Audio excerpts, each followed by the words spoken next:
तो आज हम बात करेंगे CSF। व्हाट इज CSF, फिर formation of CSF, functions of CSF, purpose of CSF, collection of CSF, last में फिजिकल एग्जामिनेशन ऑफ CSF। तो CSF क्या होता है? What is CSF? CSF, C for cerebro, S for spinal cord, F for fluid. Cerebro से आप समझ रहे हो ब्रेन, और एस से स्पाइनल कॉर्ड, और एफ से फ्लूइड। इसका मतलब ये है कि ब्रेन एंड स्पाइनल कॉर्ड के चारों तरफ जो फ्लूइड पाया जाता है उसको हम CSF बोलते हैं। तो वही चीज़ यहाँ पे लिखा हुआ है, full form of CSF is cerebro spinal fluid which is circulate in brain and spinal cord. फिर अगर हम आगे बात करें तो approximately 600 ml of the CSF is produced daily. प्रतिदिन हमारा शरीर में 600 ml CSF का निर्माण होता है। फिर अगर हम बात करें, this is clear colourless fluid similar to blood, plasma and interstitial fluid. CSF का कोई कलर नहीं होता है, जिसको हम रंगहीन बोलते हैं, एवं ये भी ब्लड प्लाज्मा की तरह शरीर का एक तरल पदार्थ होता है। अब हम बात करें functions of CSF। CSF provide a protection to the brain and spinal cord. CSF हमारे मस्तिष्क एवं स्पाइनल कॉर्ड को सुरक्षा प्रदान करता है। जैसे हमारे ब्रेन और स्पाइनल कॉर्ड में मान लो कोई भी इंजरी होता है, जैसे कोई बाहरी एक्सटर्नली कोई चोट वगैरह लगता है, तो डायरेक्टली वो ब्रेन तक नहीं जाने देता है। वो क्या करता है कि पहले शॉक एब्जॉर्बेशन का काम करता है। तो ये हमारा एक फंक्शन हो गया। फिर हम बात करें, it is act has shock absorption and provide a protection to soft part of brain. ये कई प्रकार के चोटों से हमारे मस्तिष्क को नाजुक भाग को सुरक्षा प्रदान भी करता है। अब देखो, आपका ब्रेन बहुत ही सॉफ्ट एंड स्पॉन्जी ऑर्गेन है, जो कि बहुत ही सॉफ्ट होता है। उसको चोट लगेगा तो इजीली डैमेज हो जाएगा। बट CSF जो होता है वो अपर साइड ब्रेन में चारों तरफ कॉर्टेक्स में भरा होता है। यहाँ से अगर कोई चोट लगे आपके ब्रेन तक पहुँचाने ही नहीं देगा, तो शॉक एब्जॉर्ब कर लेगा, तो चोट वगैरह होगा वो आपके ब्रेन तक जाने ही नहीं देगा। तो एक ये अच्छा फंक्शन है इसका, शॉक एब्जॉर्बेशन का, डायरेक्ट हमारे ब्रेन तक नहीं जाने देता है। फिर हम बात करें तो it is also help to transport a different nutrition to the brain. Nutrition भी लेके जाता है हमारा ब्रेन तक CSF। तो फॉर्मेशंस ऑफ CSF, तो फॉर्मेशन ऑफ CSF मतलब CSF कैसे बनता है। तो गाइस, उससे पहले मैं आपको कुछ ब्रेन समझा दूं, जैसे कि वेंट्रिकल्स, लेयर, ये चीज़ आपको समझा दूं जिससे कि आपको समझने में आगे अच्छा होगा। ठीक है, तो सबसे पहले चलिए हम आपको समझा देते हैं लेयर। ठीक है, मान लो कि जैसे कोई स्कल होता है, ठीक है, कोई स्कल है, तो उस स्कल को अगर हम लोग हटाते हैं तो डायरेक्टली ब्रेन हमारा नहीं रखा रहता है उसके अंदर, वो CSF के अंदर हमारा ब्रेन रखा रहता है। और जो ब्रेन होता है उसके ऊपर 3 लेयर पाए जाते हैं। सबसे पहला लेयर जो होता है वो होता है हमारा ड्यूरामेटर, फिर हमारा दूसरा होता है पिया मेटर, फिर अगर हम तीसरा बात करें तो आर्कियानोइड मेटर होता है।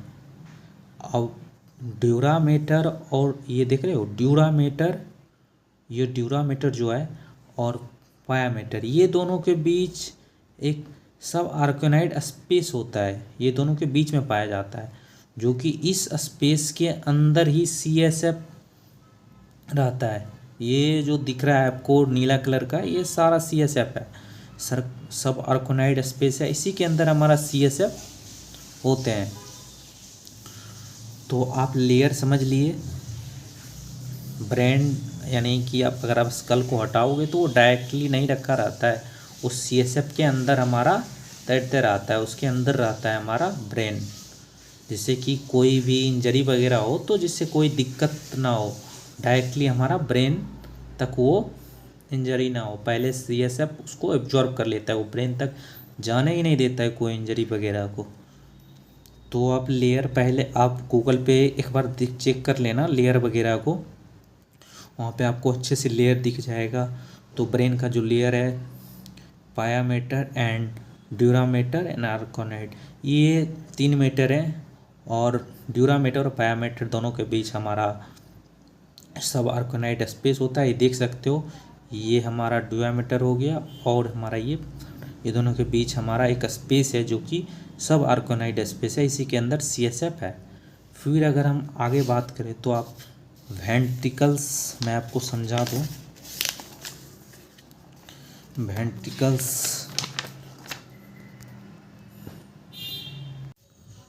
तो मैं आपको वेंट्रिकल्स बता दूं, जो कि आगे हम सीएसएफ का डायग्राम जब मैं पढ़ाऊंगा तो आपको आसानी हो समझने के लिए। और वेंट्रिकल्स आना चाहिए आपको, जो कि ये ब्रेन के अंदर होता है। तो यहाँ पे 2 वेंट्रिकल्स हैं, एक लेटरल व्यू है, एक सुपीरियर व्यू है। तो क्या होता है कि यहाँ से हमारा जो लेटरल वेंट्रिकल होता है, यहाँ पे हमारा कोरोनाइड प्लेक्सस प्रेजेंट होता है। और मैंने क्या बताया, कोरोनाइड प्लेक्सस सारे वेंट्रिकल, जितने वेंट्रिकल्स होंगे सबके पास होते हैं। और कोरोनाइड प्लेक्सस क्या है, ब्लड कैपिलरी का जाल होता है। तो यहाँ से हमारा कोरोनाइड प्लेक्सस होता है, तो यहाँ से हमारा सीएसएफ फॉर्म हो रहा है। तो होते हुए यहाँ पे इंटरवेंट्रिकल फोरामेन के थ्रू हमारा थर्ड वेंट्रिकल में आ रहा है, फिर थर्ड वेंट्रिकल से हमारा यहाँ पे आ रहा है फोर्थ वेंट्रिकल में। तो थर्ड वेंट्रिकल जो है ये भी सीएसएफ फॉर्म कर रहा है, ये भी अपना सीएसएफ यहाँ पे फॉर्म करके फोर्थ वेंट्रिकल के पास भेज रहा है, तो फोर्थ वेंट्रिकल के पास आ रहा है। तो ये वेंट्रिकल सेंसिव, ठीक है, ये आपको अगर आ गया तो सीएसएफ आपके लिए आसान हो जाएगा समझने के लिए। तो वेंट्रिकल्स का ही मेन खेल है। तो आप अच्छे से डायग्राम गूगल से इसका डायग्राम निकाल के अच्छे से एक बार समझ लेना। तो फिर आगे हम सीएसएफ का डायग्राम जो अभी मैं पढ़ाऊँगा उसके अंदर ये आपको देखने को मिलेगा। तो सबसे पहले यहाँ पे देखते हैं सीएसएफ का डायग्राम। तो सीएसएफ का डायग्राम मैं बता दूं कि सीएसएफ फॉर्मेशन कहाँ से होता है, कोराइड प्लेक्सस। कोराइड प्लेक्सस क्या है कि जितने भी वेंट्रिकल होंगे, मैंने वेंट्रिकल पहले बताया है, इससे पहले जितने भी वेंट्रिकल होंगे सारे में कोराइड प्लेक्सस होंगे। ये जो रेड कलर के आपको दिख रहा है वह कोराइड प्लेक्सस है। कोराइड प्लेक्सस क्या है कि ब्लड कैपिलरी का एक जाल है जो कि यहीं पे सीएसएफ फॉर्मेशन करता है, ठीक है। सीएसएफ फॉर्मेशन कर रहा है, तो यहाँ से सीएसएफ लेटरल वेंट्रिकल से होते हुए यानी कोराइड प्लेक्सस यहाँ पे फॉर्मेशन कर रहा है, लेटरल वेंट्रिकल से निकल रहा है, फिर हमारा यहाँ से इंटर वेंट्रिकल फोरामेन के थ्रू हमारा यहाँ पे थर्ड वेंट्रिकल में आ रहा है। मैंने क्या बताया कि थर्ड जितने भी वेंट्रिकल होंगे सबके पास कोराइड प्लेक्सस होंगे। तो कोराइड प्लेक्सस के पास भी है, कोराइड प्लेक्सस ब्लड कैपिलरी का जाल होता है, तो ये भी सीएसएफ फॉर्मेशन कर रहा है। तो दोनों मिलके यहाँ पे एक्वेडक्ट ऑफ मिड ब्रेन के थ्रू हमारा फोर्थ वेंट्रिकल में आ रहा है। तो फोर्थ वेंट्रिकल के पास भी कोराइड प्लेक्सस है, ये भी सीएसएफ फॉर्मेशन कर रहा है। तो यहाँ से होते हुए सीएसएफ फिर हमारा यहाँ पे दिख रहा होगा, एक जा रहा है यहाँ पे एक जा रहा है central canal of spinal cord, एक तरफ जा रहा है हमारा 3 अपार्चर 1 मीडियन एंड 2 लेटरल। तो सब आर्कोनाइड स्पेस से होते हुए फिर सीएसएफ यहाँ से होते हुए फिर हमारा जा रहा है लास्ट में यहाँ पे एब्जॉर्बेशन हो रहा है। तो क्या होता है कि सीएसएफ हमारा पूरा ब्रेन के अंदर 150 ml ही होता है, पर फॉर्मेशन कितना होता है 600 ml।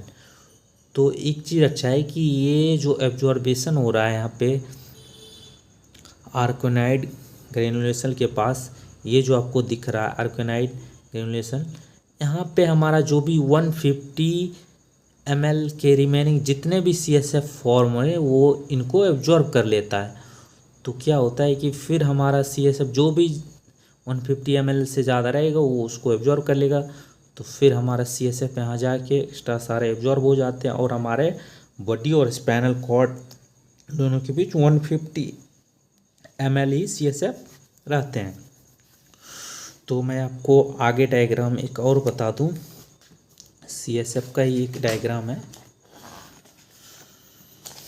तो मैं आपको समझा। तो यहाँ से आप लोग देख सकते हो ये हमारा हो गया लेफ्ट लेटरल वेंट्रिकल के पास हमारा होता है कोराइड प्लेक्सस, जो कि हमारा CSF फॉर्म करता है। और कोराइड प्लेक्सस एक ब्लड कैपिलरी का जाल होता है। तो जितने भी वेंट्रिकल्स हैं सबके पास कोराइड प्लेक्सस होगा, या लेफ्ट वेंट्रिकल हो या थर्ड वेंट्रिकल हो या फोर्थ वेंट्रिकल। तो यहाँ से CSF फॉर्म हो रहा है लेफ्ट लेटरल वेंट्रिकल से, उसके बाद इंटर वेंट्रिकल फोरामेन के थ्रू हमारा थर्ड वेंट्रिकल में आ रहा है। और थर्ड वेंट्रिकल के पास भी कोराइड प्लेक्सस है जो कि ब्लड कैपिलरी का जाल होता है, जो कि हमारा यहाँ से फॉर्म हो रहा है। तो ये भी अपना CSF फॉर्म कर रहा है, दोनों से मिल के फिर हमारा आ रहा है फोर्थ वेंट्रिकल में, एक्वेडक्ट ऑफ मिड ब्रेन के थ्रू फोर्थ वेंट्रिकल में आ रहा है।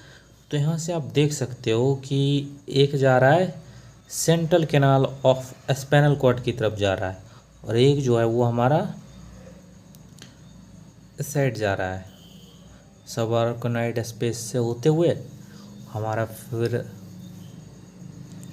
यहाँ पे आर्कनॉइड गैंग्युलेशन होगा, यहाँ से एब्जॉर्ब हो जाएगा।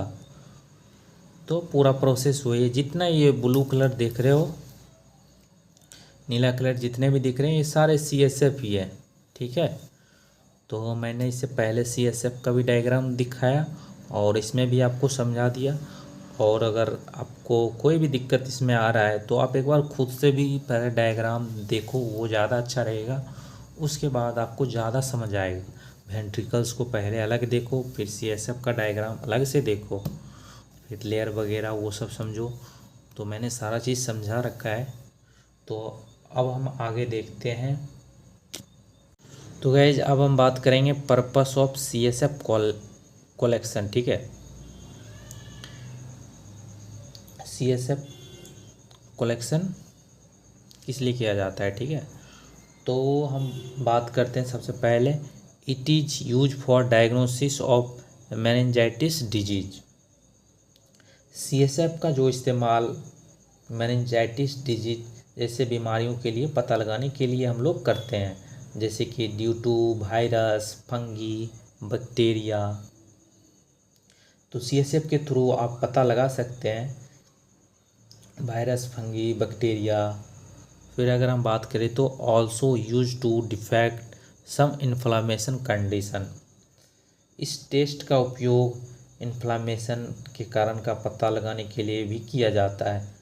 इन्फ्लामेशन का मतलब होता है जैसे कि सिम्टम्स दिख जाना, कोई दिक्कत हो रहा है, कंटिन्यूसली फीवर हो रहा है या अदर प्रॉब्लम लग रहा है, इजीली डिटेक्ट कर पाएगा किसके थ्रू, CSF के थ्रू पता लगा सकते हैं, उसके फ्लूइड के थ्रू। तो आगे हम बात करें तो फिर for diagnosis of virus infection has rabies virus.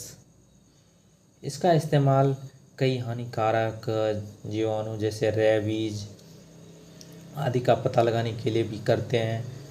Rabies ज़रूरी नहीं है कि डॉग में ही पाया जाता है, रेबीज जो है वो कैट, माउस, चूहा वगैरह में भी मिलता है। तो जो रेबीज होता है जैसे डॉग के माउथ में पाया जाता है, उसके सलीवा में होता है, तो उसका पता करने के लिए भी हम लोग CSF का कलेक्शन करते हैं।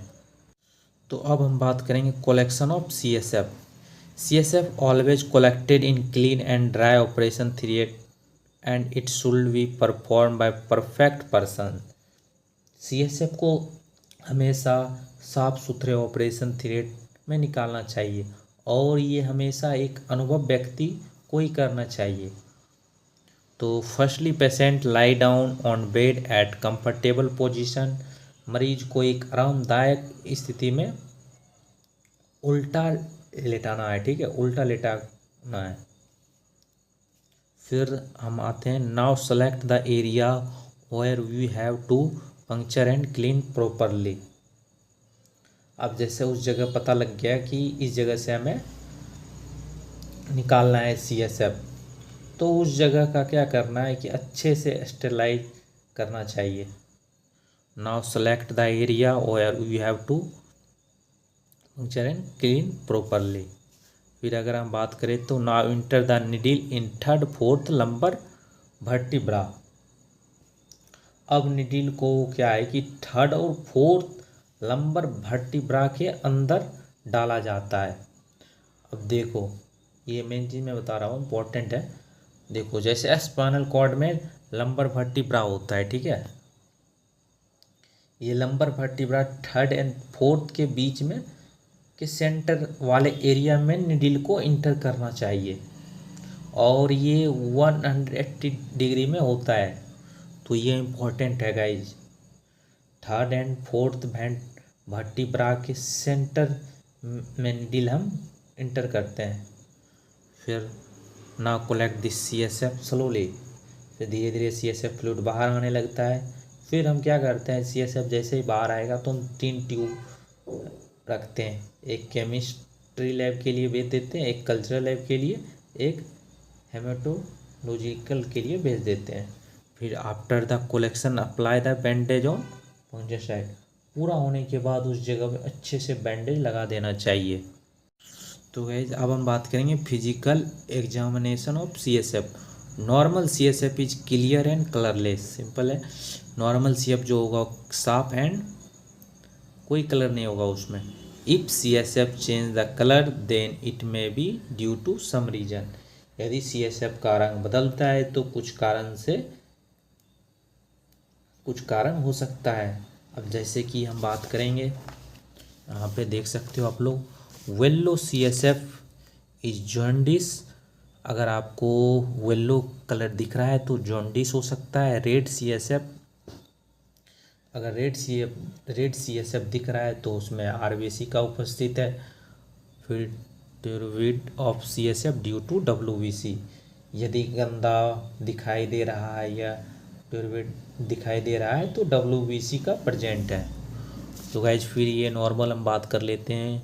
CSF का वॉल्यूम जो है वो 90 से 150 ml होता है। कलर जो है कलरलेस होता है। pH इसका 7.3 से 7.4 होता है। pH जो है क्लियर लिक्विड फॉर्म होता है। नो क्लॉट फॉर्मेशन होता है, कोई क्लॉट नहीं होता है। तो थैंक यू गाइस CSF के लिए।